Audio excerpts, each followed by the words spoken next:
So I have this, excuse me, I was talking about identity a minute ago, 10 minutes ago. I did a lot of, I cut the power off on this electric bike and just pedal. Try to break a sweat, which I did. But I was thinking about something.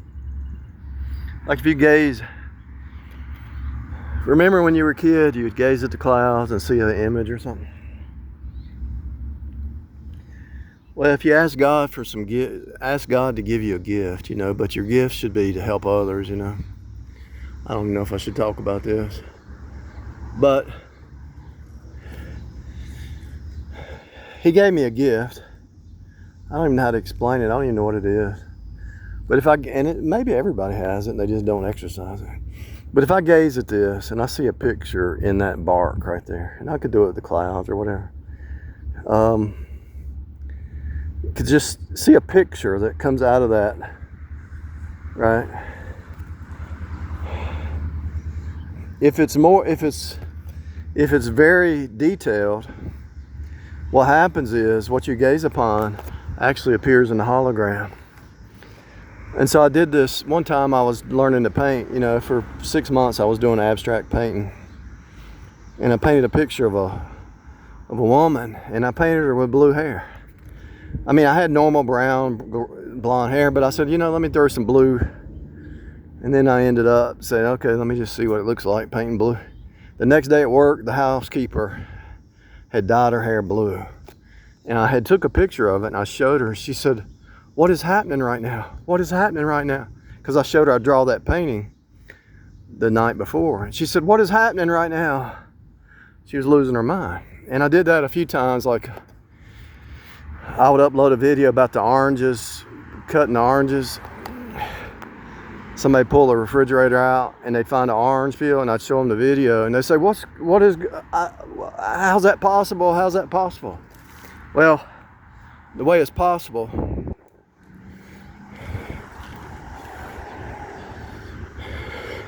took me a long time to figure it out. The gift started and I couldn't understand it because I'd think about something or I would do something and it would reflect back within 4 hours. I couldn't figure out what in the world is this?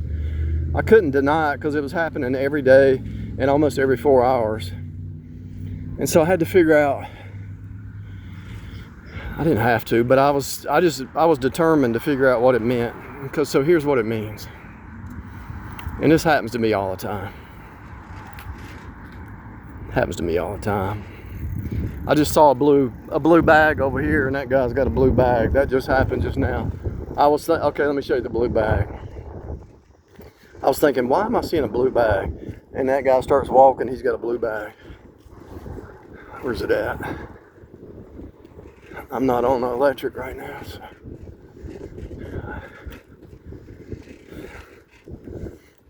Here it is.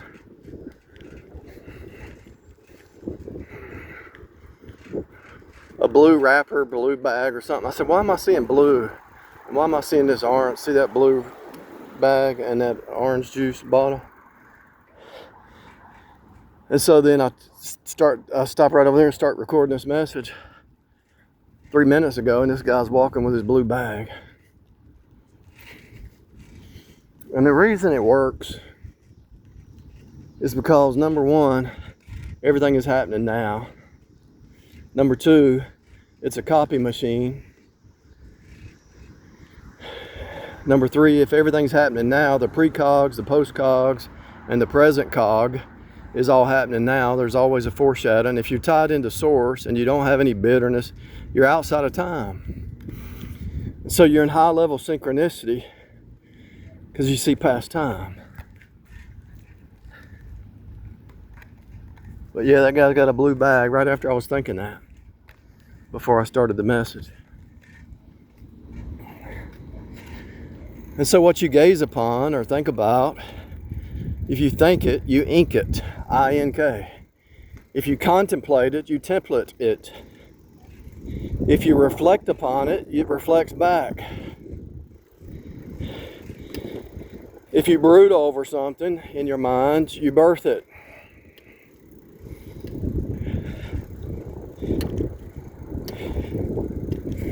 If you imagine something and you use your imagination, you image birthing. So you can use your imagination to do anything. So I said, let me see if how everybody's saying the job market's bad, right?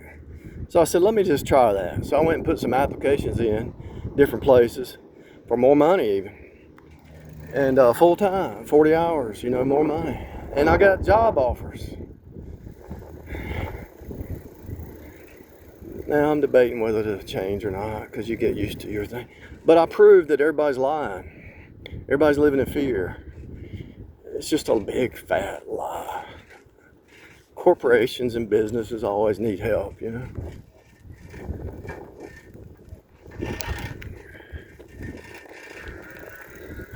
Back to what I was saying.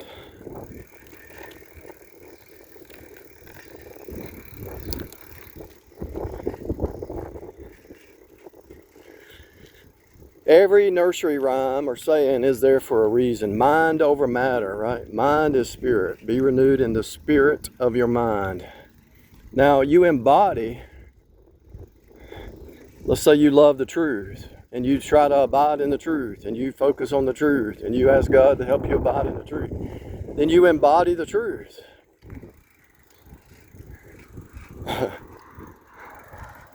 You embody the truth. If you love lies and deceptions and Decepticons and you're trying to con people and all that, you start to embody the lies.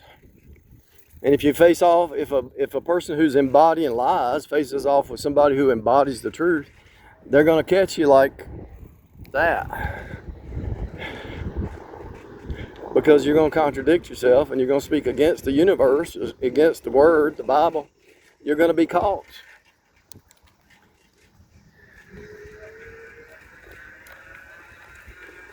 A thief think they won't get caught, but they always get caught eventually.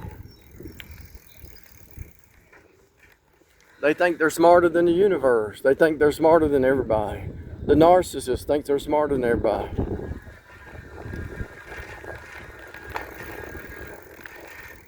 And it don't end well for them. It never ends well for them.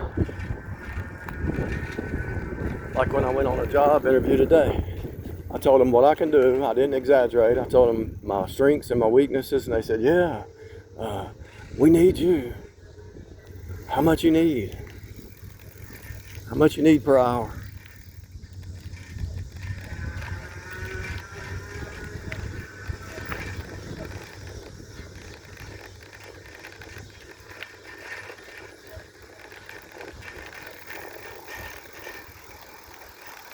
You always ask for more than you're making now.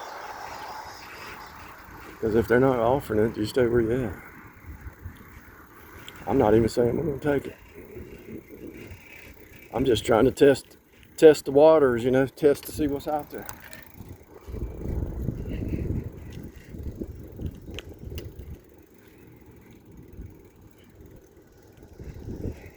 So it's true for everybody. Earth plane is a copy machine, and you know it is because look at these pylons.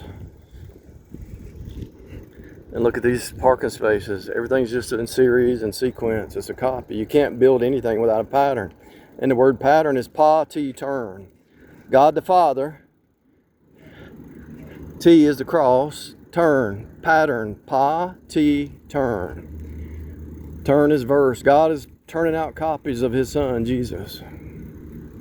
He's turning you into a new creature day by day from glory to glory. You're already seated in the heavens, but He's changing you every day, making you. He's the potter and the clay, right? So you can actually destroy all false theologies by just the potter and the clay. So God throws you down on the clay and starts making something. You get born again, but you're still the clay you're still being changed by the potter. The potter and the clay will destroy all false doctrine about. Because he that began a good work, right? The potter throws it back down, starts over. Now, if you reject Jesus, you're not even on Oh, you're not even on the potter's wheel. You're still in the devil's, you're still in destruction, and everything you do is going down instead of up. So when God throws you back on the potter's wheel, he's trying to purge something out of you. And once it's purged out of you, and it's pretty fast usually. If you've already rose up to one level, he rose you up to one level. If you go backwards a little bit, he'll pull you right back up pretty fast. You just have to you have to take the discipline to scourging. God will scourge every son he receives. And you say, sir, yes, sir, I'll take the scourging. And I'm going forward. I'm going to do what's right. I don't care what Delilah says. I'm doing the right way, you know, doing things the right way. Because think about it, Delilah's already under the devil's system. Delilah's already scourging herself. She's already destroying herself. When God has to fix you, he's not destroying you. He's just scourging every son he receives. He's pushing you higher through the discipline. And just like when you're a child, your mama spanked you, right? Said, go get that switch off that tree. It was to teach you to stay out of jail, to stay out of trouble.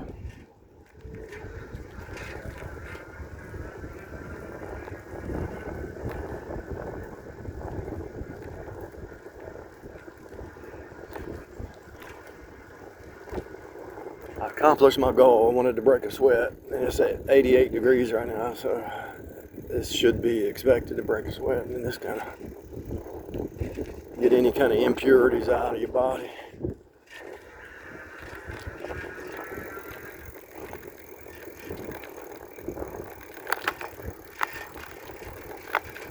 You do fasting, you get impurities out of the internal. Do some sweat, and you get the impurities out of the external. All right.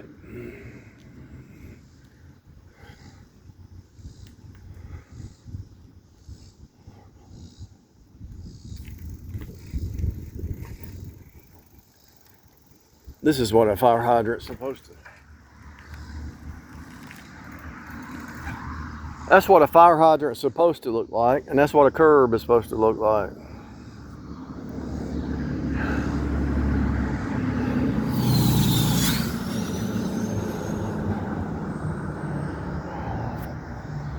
I know I'm home when a fire hydrant is green and a curb looks like that. I know I'm home.